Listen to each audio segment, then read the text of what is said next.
Alright, what we're going to be doing today is we're going to be putting what I hope will be about a 2-inch lift into this here 1990 Jeep Cherokee XJ.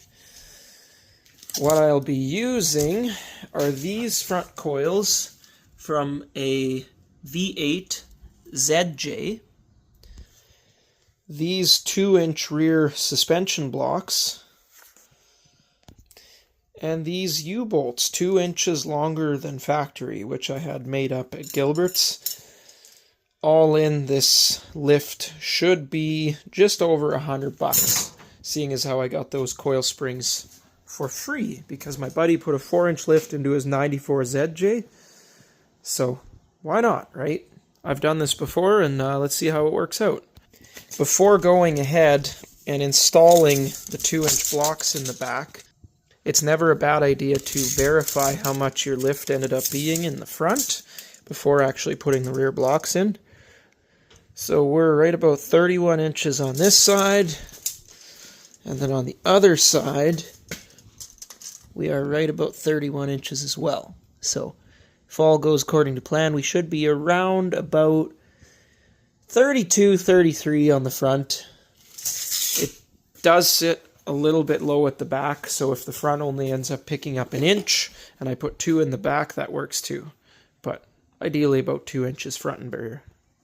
Alright, so first thing I've done is I pulled the front wheels off and jacked it up underneath the frame and put it on jack stands. Then the axle's hanging down because we're going to have to lower this axle right down to get this coil spring to come loose. So the first thing is I'm going to unbolt the shocks. And I'm going to unbolt the shock on the other side and then undo these sway bar end links. I do have another set over here just in case I break those ones. Actually, the way they look, I might just cut them and then use these guys because they look significantly newer and nicer. Alright, so the bottom shock bolts are undone and the sway bars are disconnected via angle grinder with a zip disc because they're crazy rusty. And like I said, I have another pair. So these guys did not need to be salvaged. Now, it's quite loose, the axle. You can see the spring is close to coming out, but there's one more thing we got to do. Might have to pop this ABS cable out. Hopefully this brake line's long enough. Should be.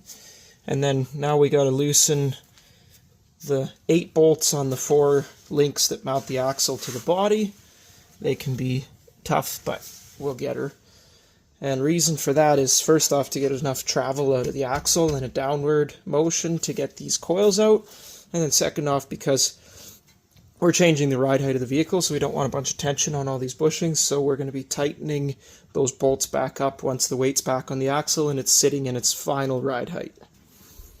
Alright, so I loosened the control arm bolts all off. I figured inevitably I was going to have to remove those bottom ones anyways, so I removed them on either side. Come on, focus. And then I took off the bracket for the ABS cable here, so that then I could get to the bolt here. There's a little clip that kind of looks like this that's bolted down there to hold the coil spring in place. So with that all removed now and the axle fairly free, you can see it there, it's pretty loose. Now I should be able to just get underneath this with a pry bar and pop that up and out of there. Alright, with a little wiggling and jiggling and pressure, I got this coil out. Now this here is the Grand Cherokee coil, ZJ, for the V8 Grand Cherokee ZJ, and then this is for the 4-liter 6-cylinder XJ. You can see the difference in the thickness. They're the same length, which is nice, so the geometry all still stays the same.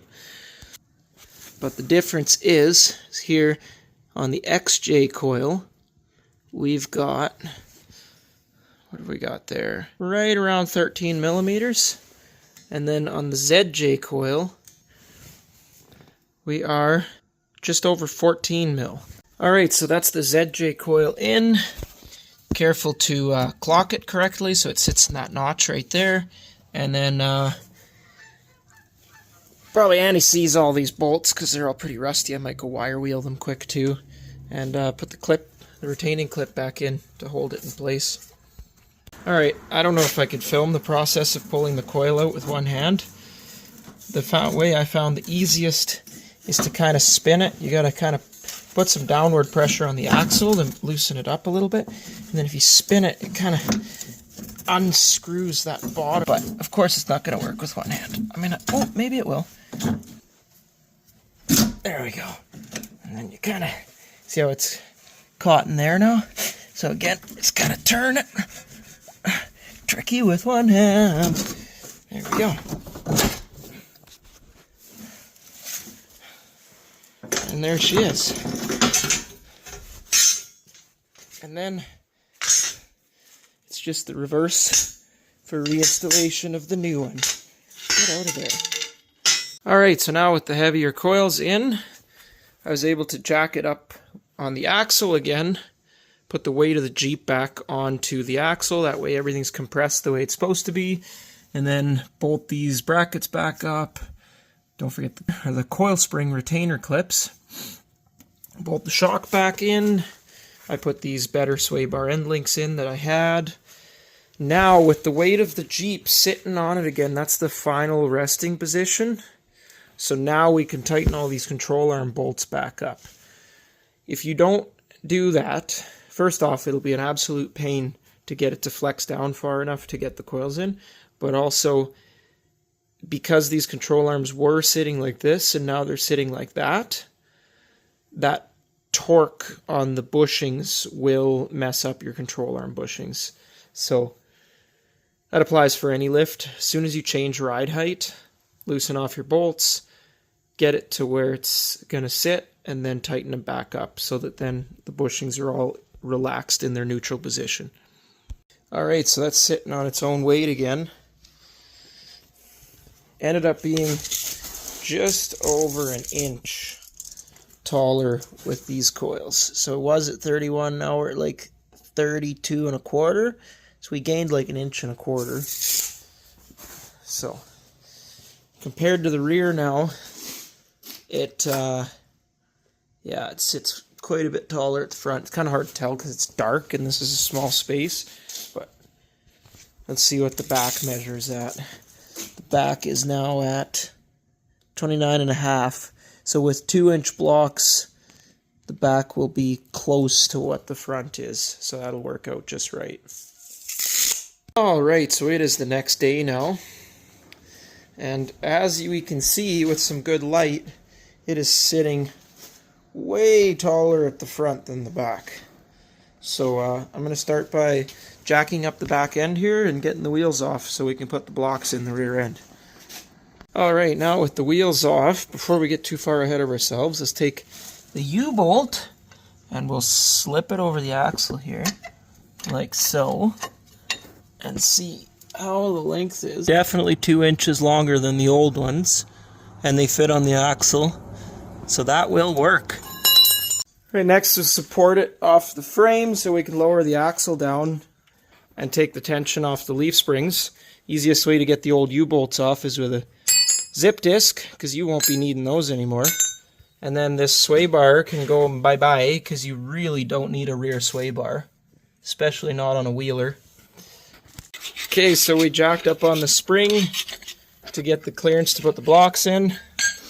Put a couple of bolts back in the holes for the sway bar mounts, just in case we ever want to use those again so they don't get all rusty. Alright, so blocks are in, U-bolts are in and torqued. I like to put a little bit of anti-seize on them so that when I go to retorque them 2 weeks or 2 years down the road, they're still nice and free. Well, I just picked it up from getting a steering alignment. When you change ride height, you have to get your steering realigned as it changes the geometry of your steering components. It still rides good. It's a little bit firmer with the heavier coils, but it still handles nice with the front sway bar being there. It doesn't have too much body roll.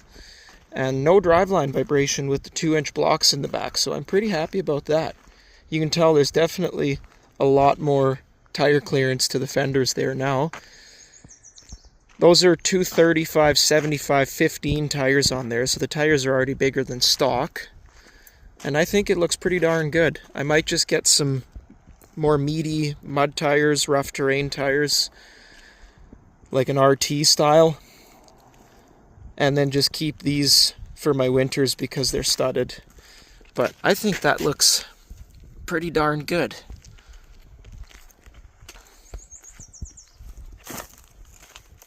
So you can see I'm running General Grabber AT2s.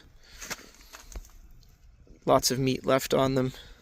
But I would like something a little bit more aggressive just for wheeling in the summer months.